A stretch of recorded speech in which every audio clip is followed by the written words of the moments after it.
Hey, okay, so here's another game I thought I'd commentate, and this is kind of like a different. This is like the four-night defense, but it's also kind of like a little bit of the fried liver attack. And if you don't know what those are, that's fine. But I just kind of want to show how deadly uh, this opening really is. Um, so the game starts off.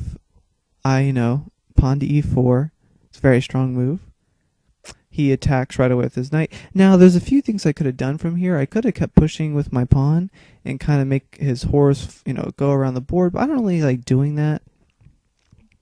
I kind of want to have this control. I don't want to have this pawn, out in the open. I mean, it would be a good idea, I guess, but, I've seen this opening before. I've played it as black myself, and I do think black has a really good chance of winning if pawn comes up here, so I didn't want to do that. So I decided to protect my pawn.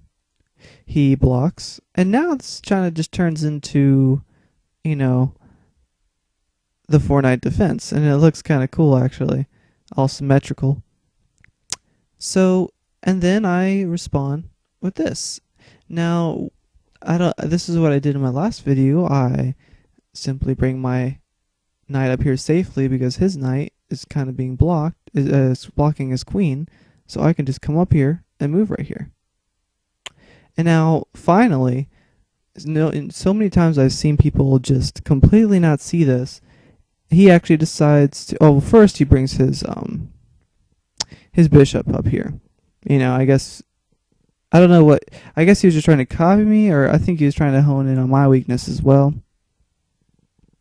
But then I just go on with the plan, and then this one time he actually sees this and blocks it with his pawn. But here's the deadly part about this trap. There are so many so many attackers on this pawn right now. He only has two. I have three. And so I decide to take. Now thinking that, oh, well, I can easily take this, pawn, and then I'll take his knight. He takes the pawn. Then, instead of taking this right back, I decide to just take, and this is kind of what the fried liver attack is.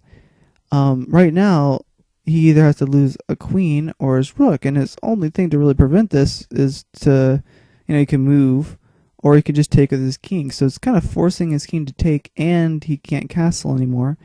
Now, even though he may think that he's completely safe, he's really not, because what happens next, after he takes, now I have a very interesting move. It is to move my queen to f3.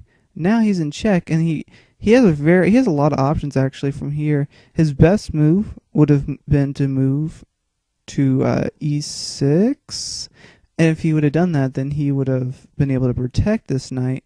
But I guess he'd never seen this before. He decides to go back, which is a terrible idea. Because then I just respond with bishop here, and now he's pretty much in checkmate unless he moves his queen. But once he moves his queen, I get his queen, and now I have excellent position. I'm just going to gobble up these pieces, nom nom nom, and all he can do is just kind of just sit there. So he actually resigned right after this, so I just wanted to show how deadly this setup really is.